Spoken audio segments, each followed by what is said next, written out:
The Three Down Greencast is brought to you by the Pile of Bones Brewing Company, Regina's only downtown brewery.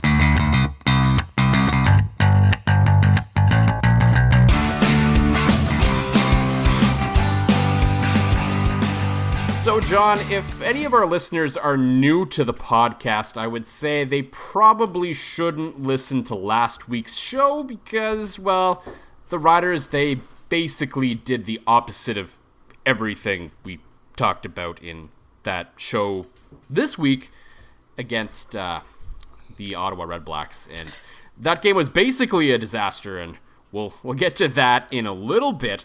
But first, dumpster fire. So I think that whole episode needs to be retweeted by Freezing Cold Takes because, whoo boy, did we get that one wrong, Joel. And I mean, yeah, we did, and I wrote about it on 3 Down Nation where I said one game does not reflect what's going to happen in another, and that's always important to take into note, but nonetheless, we look like even dumber than usual if you listen to last week's show compared to what if you start then listen to this week's. You would think we were talking about two completely different teams, which, well, in a sense we are. But first, we have a little bit of business to get to as I entered some very intense and sometimes ugly negotiations over the weekend to try and land us a sponsor to try to make us at least come across as legitimate. Mm-hmm. And for some reason, someone has agreed to sponsor this podcast, if you can believe it. Woohoo! We are not a complete dumpster fire. We are legitimate. We have a sponsor, and it's fantastic. Absolutely. So if you listen to the start of the show, I mean, this has all kind of been given away, but if you happen to listen in just 10 seconds in, this is news to you as Glenn and the gang at Pile of Bones Brewing Company in downtown Regina have agreed to sponsor this podcast. And Glenn, thumbs up, bud. Love you, man. And we appreciate the support for this entire season and hopefully beyond if you're still feel like sticking with us after we are associated with your brand for the next number of months. Fair enough, but you know what? We might not know a whole lot about football. If you read the comment section on 3 Down Nation, that's the general consensus, it seems. But you know what? We know a lot about tasty beer. Absolutely, and on that note, as we do every single week, John, what's in the glass this week? For the first time ever, we've got a back-to-back in the glass. Whoa! I had to go with Do we have like a sound effect for that? We should probably come up with a sound effect for that. That would be something. I just feel like I need the echo effect, like back-to-back in the glass. Or like the big like monster truck voice guy. Back-to-back in the glass on Sunday. This Tuesday, John's drinking for a second week in a row. The Pile of Bones, white IPA. He said it's the beer of the summer. Tuesday. And if you're still with us, I have also a nice can of Pile of Bones Session Ale, which is kind of a fancy way of saying a light pale ale. Lighter in alcohol, but still full-flavored and always delicious. On a Tuesday. So, something that really wasn't delicious over the weekend was the play of the Saskatchewan Roughriders. And everything that basically was good the week before was awful this week against Ottawa. And we'll get into the whole game in a minute, but as we record this podcast on Tuesday night, some more important news came out earlier this afternoon, as first reported on 3 Down Nation and then confirmed by the reporters at practice. Zach Collaros is out. He's on the 6-game injured list with a concussion and head injuries, whatever you want to call it. Mm-hmm. And this really changes kind of the conversation about this team for the next few weeks because there was a lot of attention on what will Zach Collaros be for this team. And now that's shifted because probably for at least the next few weeks, because if he's on the 6th game, it's safe to assume that he's missing more than 1 week because they will pull him off early if he's ready. So it's always kind of, the 6 games kind of more of a, well, just in case kind of thing now at times, but you assume it's more than 1 week. So what does this mean for the team? I think now is the big question over the next number of weeks. Well, I think Zach Collaros has looked good in his first couple of games. I mean, maybe not against Ottawa, but I mean, he didn't have any time to think. We knew that he can be an elite-level quarterback, but coming into the season when the Riders went out and got him, the question mark was injuries. And unfortunately, just 2 games into the season, this has reared its ugly head. as much as people hype up Brandon Bridge and as much as he's looked good in short term in certain games in spurts, the Riders are now going into their third game of the year. I wouldn't say with a complete question mark at quarterback, but they're now having to turn to their backup quarterback in game 3, which big picture is usually not a good thing for most teams, especially this early in the season, to be missing their starter. And again, Collaros had looked, I don't think he was lighting up. I don't think he was going to be winning the MOP award or anything, but at least he had looked solid for stretches. So it's I think, and you and I were talking about this off air, this is really put up or shut up time for Brandon Bridge. If he wants to be the guy, this is his first chance to go out and really try to be the guy. Mm-hmm. It's time for him to prove it. We've all seen the potential. We've seen what he can do in short terms. He's finally going to have a chance to start for a team that's not the Montreal Alouettes for at least consecutive games, and let's see what the kid's made out of. So let's see if he lives up to the hype. And I said it a couple episodes ago that I think he'll be starting for the team by the end of the year. This could be, if he lights it up over the next 3 to 6 games while Collaros is out, I think Collaros maybe comes back with a clipboard in hand. I mean, I don't know if Chris Jones is one of those guys who subscribes to the you lose your job to injury, which I haven't always agreed with it. I think it's very context depending on how the situation plays out and how good the replacement player has played, per se. Certainly. I think first and foremost, you have to feel for Zach Collaros. This is a guy who has been at the top of this league, was arguably the best player in this league for a good chunk of 2015, and since then it's just been one thing after another, whether it's injury or poor play or poorest offensive line play in front of him in a couple of spots now.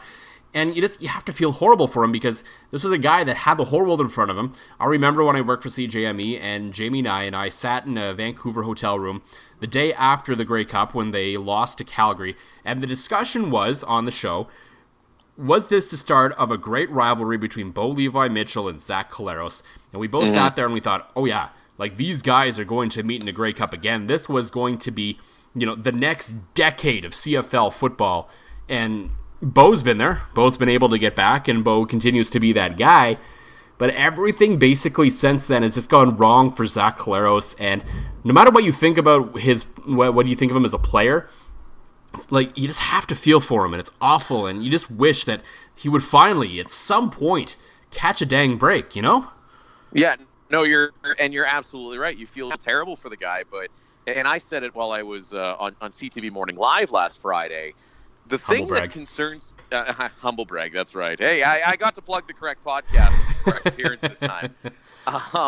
When I was on CTV, I did mention that the thing that was worrisome to me, and to prove that maybe how fragile and how tough luck it's been for Zach Collaros, is there wasn't that huge, oh my goodness, he's definitely hurt moment. No, it was just like, oh, he's out of the game with a concussion. And I get it, concussions can come, as a guy that's had multiple concussions, they can come about in weird ways and weird plays, and just you turn the wrong way and you run into somebody, and it doesn't work well, and they're not always caused by that big spectacular hit. But as a guy that's had concussions, it's so much easier to get your next one after your first one. So you have to start wondering, okay, is this something that's going to hamper Zach Collaros and possibly be his ticket out of the league, unfortunately? And that you'd hate to see for a guy like him. We all hope that he recovers and can be at least near what he once was. I mean, but Joel, I'm starting to, I don't know if it's there. I think once you're becoming, it's almost like Rob Bagg with his knees a few years ago.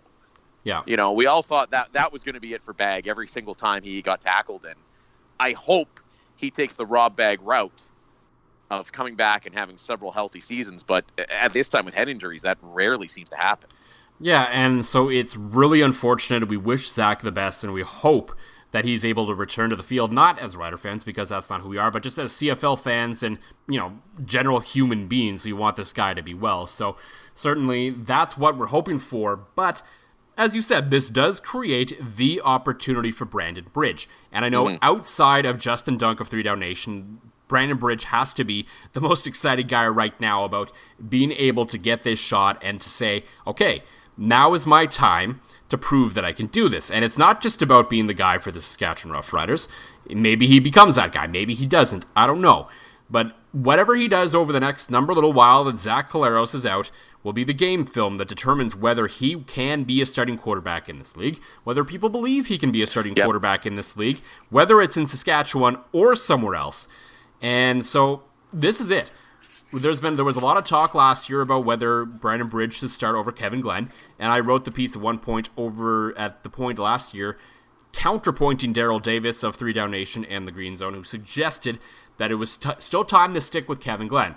Even though the Riders, in my mind, had clinched a playoff spot, essentially, there was nothing really a whole lot to play for outside of whether they were going to finish 4th in the West and cross over or finish 3rd. So ultimately, none of that really mattered. So the question was, who should start? To me, it said, well, now's the time to see if Brandon Bridge can take your team to the next level, because you already know what you have in Kevin Glenn. And the Riders decided to stick along with the in-and-out sort of 2-quarterback system, and ultimately that didn't pay off for them, because kind of like in hockey, where you go with the 2-goalie system, at the end of the day, generally speaking, it doesn't work out. So that's kind of what happened to them last year. Brandon Bridge never really got the chance to be the starter. He was ultimately the guy that won them a lot of football games, but he was never the starter. So now he gets to go through the paces of being the starting quarterback. That's being the starting quarterback in all the meetings. That's meeting with the media probably 3 times this week. That's the whole thing. That's the sit-down interview with TSN. It's all the distractions. It's everything. Oh, and now the other team is actually game planning for you and not the other guy, and all of a sudden they're actually going to game plan for his speed. They're going to game plan for his ability to break away, and can he adjust to that? Because that will be the major difference this week, is because he's usually coming off the bench, and teams have gone from planning for a quarterback that can't really move around that well to a quarterback that can, and so that will completely change how the Montreal Alouettes approach this game compared to Zach Collaros. Now, it's Montreal and whatever, but beyond this week, that will be the big question, is can Brandon Bridge adapt to the adaptions that are being made to him? Well, and this almost brings up talking about last week's dumpster fire in Ottawa a little bit here, but let's face it, that offensive line for the Riders this year is very not good, at least through the first few games. They've just looked very porous. They've looked weak. They got guys getting by him, getting empty shots at the quarterback. Maybe Brandon Bridge and his mobility and his escapability is what this team needs to take off, because Zach Collaros was under constant fire. I mean, this is a guy that doesn't really move, so maybe Bridge will be able to take some of the pressure off of that O-line that has really yet to find their game so far. So maybe he's what the doctor ordered for this Rider O-line. And it's certainly a theory that's been bandied about. I know a lot of people have talked about it, and I've thought about it. I'm like, is Brandon Bridge right now maybe the better quarterback for this team? Maybe not necessarily a better quarterback than Zach Collaros, but given the pros and cons and the strengths and weaknesses of this team, is Brandon Bridge maybe the better fit for them at this moment in time? And you could make the argument that, yes, I don't know if I necessarily believe it, but over the next little while, we're going to get to see if he can. Because, and we should probably just get into this now, as much as everything went wrong against Ottawa, and there was a lot of issues that we're going to get into, and things that we talked about a lot in the preseason that kind of reared their ugly head in that game, most notably, was just how poor the protection of Zach Collaros was, and Brandon Bridge when he came in, and just what do they do to fix this? And I don't know I don't know the answer to that question right now. Well, you can't bring in a whole bunch of new players. I mean, the season's already underway. Maybe you try some new schemes, and maybe playing Montreal is just what the doctor ordered. You know, I think, you know, you start the year against an Argonauts team that, they won the Grey Cup last year, but they were a 500 football team. Ottawa looks like they're vastly improved. Mm-hmm. Let's face it, the team looked that atrocious against Ottawa, who looks like an improved team in the East. And if they beat Montreal, they're going to be 2-1. Yeah. And I don't feel like, and maybe this is who you and I are, that there's been a lot, you know, the defense in week 1 was very okay. That's what they should be. Week 2, they didn't really come to play. I mean, they got the whole Deron Carter issue, which I will go on the record and say he should not be playing defense. But this is a team that has a chance to be 2-1 against perhaps the worst professional football team I think I've ever laid eyes upon in my many years of watching the CFL. So, it might seem like doom and gloom. The starting quarterback's out. They just got their butts handed to them. But, despite all the negativity, they got a chance at being above 500 3 weeks in. And I think any team will take that. Yeah, and the sign of any good team is a team that fights through adversity. Every team is going to have their bumps along the way, and it's the teams that respond, it's the teams that find a way through it that come out stronger on the other side, and the Riders certainly have that opportunity. They have a lot of things they have to fix, but I wrote about this on 3 Down Nation. Okay, yeah, the Riders got the butts handed to them against Ottawa. You know what? In a league as close as the CFL, where there's basically 8 teams that are pretty good to great, it's going to happen from time to time. And so how you respond to those games is what will define you as a team. So for the Riders, that means this week against Montreal, number one, they need to win. And number two, because it's Montreal and they're so porous, and we're going to talk about just how bad they might be a little later in the podcast, they don't need to win this game. They need to literally blow them out of the water. Maybe not as bad as Winnipeg did, but they need to win by, 15, 20, 25 points. If they win by like 1 or 2 or less, or like a touchdown or less, I still think that raises questions about this team because, Montreal's offense is so porous that a Brandon Bridge, even with a team that has a revolving door offensive line, a backup quarterback, and potentially their best offensive player is still playing defense, they should still be able to win that football game. Whenever the Riders playing Montreal reminds me of those nights that you have your buddies over to watch a Rider game because it's probably going to be a pretty good night. Some of those tight games are the ones that might go south. You kind of just watch them by yourself, maybe go to a bar or something like that. But this game against Montreal strikes me as the have your friends over because it's probably going to end well for you. But you're right, that offensive line needs to find their game in a hurry. Maybe it's a simple, again, they've got some guys on that line that have proved they can do it at this level. And maybe it's just a matter of watching the film after being embarrassed and waking up, coming up with some new schemes. Or maybe this is who they are and they have to maybe make a swap. But like I said, you can't change 5 guys, but you might be able to trade and get a piece or two. The other thing that was really concerning to me, and you brought it up again off air, I keep stealing all your good points, Joel. I'm sorry. But it's not like you have any of your Ottawa's own. No, it's true. I am notorious. It's just like when I used to, just listen to you guys at practice. I'm doing the exact same thing to you, and we're friends, and I'm on your podcast, or I'm on our podcast. Ottawa did a really, really, really good job of taking the Riders' best defensive players away from them. Yeah.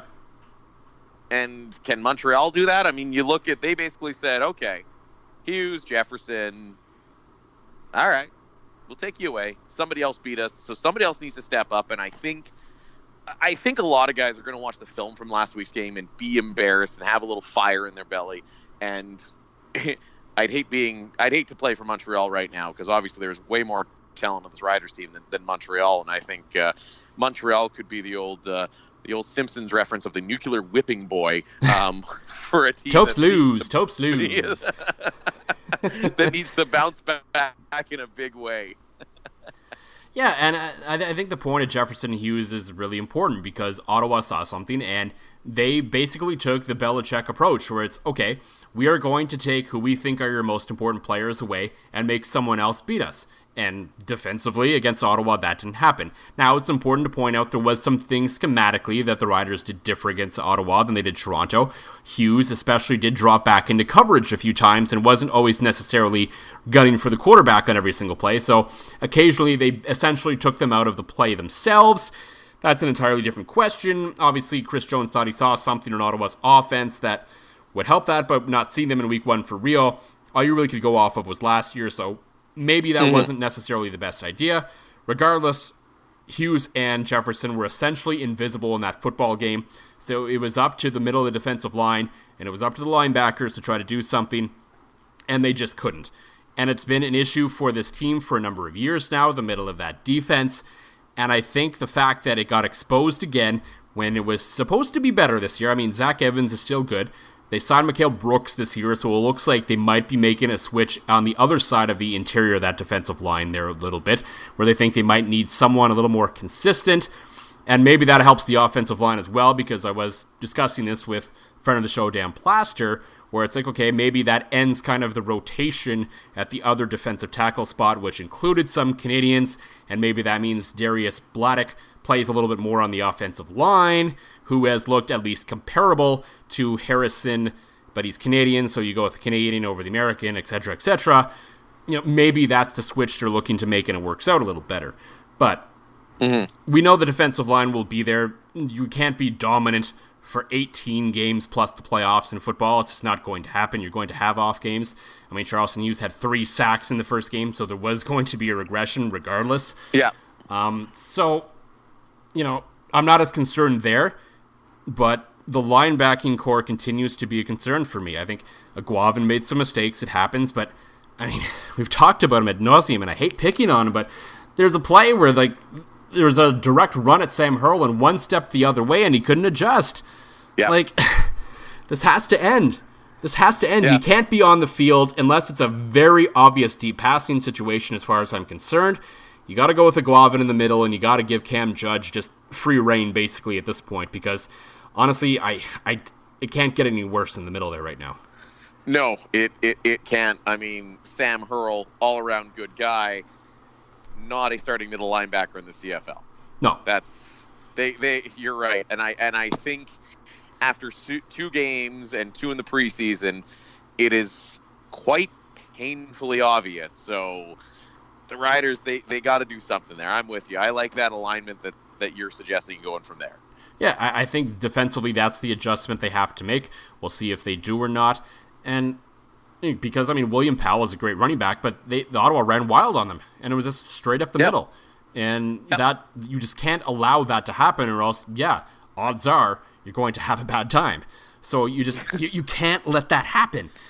And so, reversely, the offense we talked about in week 1, where it looked like there was this commitment to running the football, and all of a sudden they found themselves losing a football game by a touchdown or more early, and it was just gone again. Like Stephen McAdoo, bud, you have to commit to running the football. You can't just do it every once in a while. And maybe the return of Marcus Thigpen helps a little bit this week. I don't know.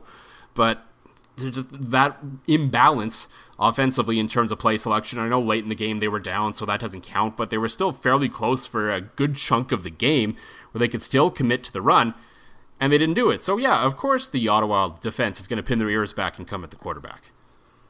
Well, and that's exactly it. You have an offensive line that has not looked good through the preseason and the first 2 games of the regular season. You have a scheme that apparently has completely given up on the run, and that's the easiest way to solve it. Remember a few years ago, I'm trying to think, it was like the Tino Sinceri year, that even with Tino Sinceri at quarterback, the Riders were running like 10 times a game. Well, because George Cortez didn't trust his quarterbacks to throw a football, so they just ran. Because in his mind, the best play the offense could make was a play where you still had the ball at the end of the play. A mistake was not allowed under George Cortez. No, it wasn't, or you got cut. But I mean, you don't have to quite go to that extreme, but you need to have some balance. Absolutely. I mean, even if you look at what a lot of the teams that do well around the CFL, what they do.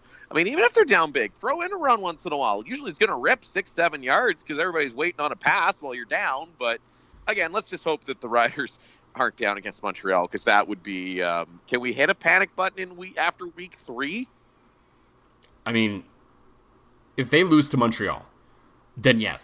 Then 100%, I think that is cause for concern. Generally speaking, I wouldn't ever say that about a team 1-2 just 3 weeks into the season, but when you consider what Montreal is, then absolutely. That is 100% a concern. So we've... Time for a John hot take, Joel. Yeah, what's that? Are you ready? Are you ready for a John hot take? Always. The 0-18 Montreal Alouettes. Yeah? I think it's a thing that could happen, and I would say it's going to happen. Yeah? I mean, I think at this point, This is the earliest you could ever say that about a CFL team. I think at the end of the day, they will find a way to win at least a football game. But if there was ever a team 2 weeks into the season that you could say in the CFL, where it's still a fairly close league, could say, yeah, they could go 0-18, this year's Montreal Alouettes have to be that team. Oh, certainly. After that, I listened to most of the Bombers game as we head into talking about things outside the Riders here. I listened to most of the Bombers game while mowing the lawn. One of my favorite things to do, listening to Bob Irving and Doug Brown, because those guys can call a game. Same was, I mean, we're blessed here in Saskatchewan with Rod Peterson. I've always been a huge fan of Rod's and the way he calls a game, and Luke Mullender as an analyst, but just good guys to listen to. And I'm listening to that game while mowing the lawn. And to listen to them, they're not negative guys. If you ever listen to Bob and Doug on a Bombers broadcast, they're not overly negative unless it comes to the Bombers. To hear Doug Brown try to say nice things about the Montreal Alouettes for an entire quarter of football was... That's like an Oscar-worthy performance. And then this... Oh, it was spectacular. Doug Brown should be proud of himself on that one. I mean, even at the end of the day when they're saying, oh, yeah. Well, what about Drew Willie's performance? Well, Drew Willie wasn't the reason they lost this game. They did give up 50-some points, but you're still thinking that if Drew Willie's performance last week is a bright spot for your football team, you might be on your way to 0-18. Yeah, and I mean, it's one thing to be 0-2. It's one thing to get blown out in 2 straight games to open the season, and a lot of people have talked about this. I listened before we recorded this, I listened to Justin and Drew on the 3 Down podcast. I listened to John and Tim on Blue Bomber Talk, and I listened to a little bit earlier this week with Josh and Mike on Podski Wee Wee. And the general consensus is, and it's hard to disagree with anyone at this point, is that they're 2 weeks into the season, they look like complete dog poop, and the worst part of it all is it looks like a lot of guys on that team have already given up. And that is the biggest concern about what you see out of the Montreal Alouettes right now. Yeah, I mean, it's... And who knows, it's early, but I think after listening to and watching the highlights of that Blue Bomber victory last week, there's nothing good to be said about the Alouettes, about their personnel, about their team, about their coaching staff, about anything. And as an aside, while listening to the Bomber game, and I could hear the exasperation in Bob Irving's voice, when Mike Sherman started calling for measurements and had a challenge late in that football game, just get your team the F out of there. Come on, man. Yeah, I mean, okay, as a fan, I get that side of it, but at the same time, as a coach, you have to coach to the end, and if it looks like your players are giving up, you have to show that you're not, even though it's like 100-point differential and you're never going to come back into anywhere close to respectability in that football game. He still has to coach to the end. So in that regard, I get it. I get why he continued to do that.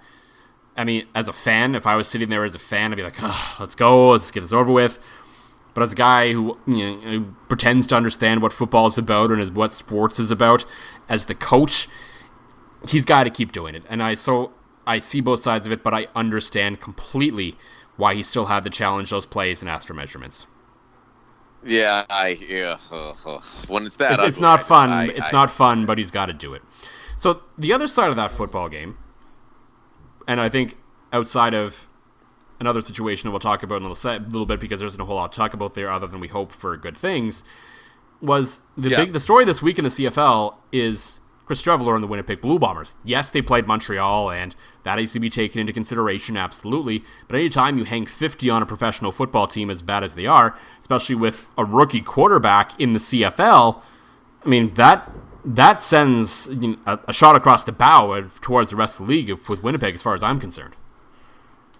No, I'm with you. I think Winnipeg is looking like they can weather the storm without Matt Nichols. Chris Streveler, he's definitely a guy that's watched a lot of Bomber football. He's better than any backup they've trotted out there for about 3 years. I mean, and that's not a very high bar to cross. Rookie. No, it's a very, very, very spectacularly low bar.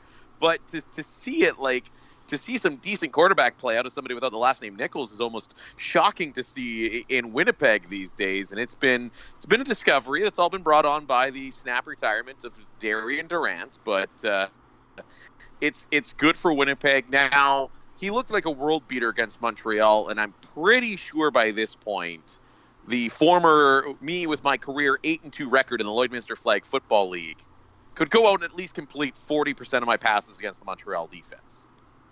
So let's take it with a grain of salt. But he's looked better than most expected, and he's been a pleasant surprise. And maybe so far, if he does it again he looked good against Edmonton, great against Montreal. I think if he looks good to great again in the Bombers' next game, I believe that's against Hamilton. I definitely think now maybe it starts getting a little more buzz. Like if he can go out, look good against the Ticats, that's 2 good games against good teams in the CFL and a great game against the worst team in professional football.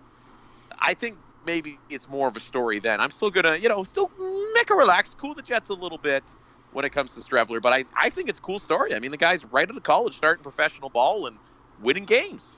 Is this an early marquee matchup, the way Hamilton looked against Edmonton last week, when you consider where Winnipeg is right now? I mean, I think you take the quarterbacks out of the equation, Winnipeg is probably one of the deepest teams in the league, especially when it comes to Canadian talent. So they're certainly in the conversation there. Hamilton looked like world beaters against Edmonton. Like, they actually beat a good team where they had to stay on the road for the whole week because there's no point in going back and forth between Hamilton. And so, I mean, I will be on the record saying I wasn't a Hamilton believer, but they're starting to make it out of me. And this Winnipeg-Hamilton game this week is really, really intriguing to me in terms of, can Jeremiah Masoli finally string it together? Can Chris Strevler play well against a real team? I mean, this is going to be, in my equation, one heck of a football game. I agree. I am certainly looking forward to it. And so I touched on it, I kind of hinted at it a second ago. Outside of Winnipeg and Montreal and the polar opposites of what's going on there, the story of the week in the CFL, unfortunately, is bad news, and it's what we saw happen to Ricky Ray against the Calgary Stampeders. Not the fact that they also lost by 100, but by the fact that in a seemingly weird, sort of innocent-looking hit, we're talking about a situation where we don't know if Ricky Ray is going to play football again, and frankly, it doesn't matter if he plays football again. What's more important at this point is that he's able to go on and live his life in sort of a normal fashion that he's been used to after this, that he's allowed to be a dad, that he's allowed to, contribute in different ways, whether he's able to live his life as he did. So, I mean, there's not a whole lot to say about it other than if Ricky Ray wants to play football again, and he can come back from this, he's certainly more than welcome. But most importantly, I think we just all hope that Ricky Ray is able to have as fast as possible and a speedy and a full recovery from this. Yeah, absolutely. And I don't think we're going to see him on a football field again because, again, it is a cold dose of reality. Jim Pop's already said he's going to miss a significant amount of time this season. You hate to see the all-time greats potentially go out like this. A guy like Ricky Ray, who is certainly first ballot Hall of Fame and maybe the most consistent best quarterback of most of my years of watching the CFL. But you just hate to see it. You're right. You hope he can live a normal life. And if I'm Ricky, you got to give some serious thought to hanging up. The guy, he's won everything. Well, he hasn't been an MOP technically, but I mean that doesn't matter. True. I mean, but I think it's time to. I wish him well if he chooses it, but I wouldn't be surprised to see Ricky Ray, go be a family man and while he still can.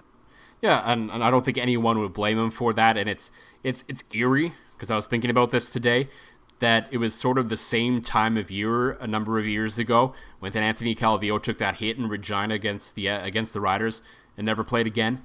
Yeah. I mean, and we've talked about it ad nauseum where at this age and a quarterback and any player in their twilight part of their career, you never know when it's going to happen, and it could be any single hit, and you hate to see it happen. And all we can hope for is that Ricky has the recovery that he deserves.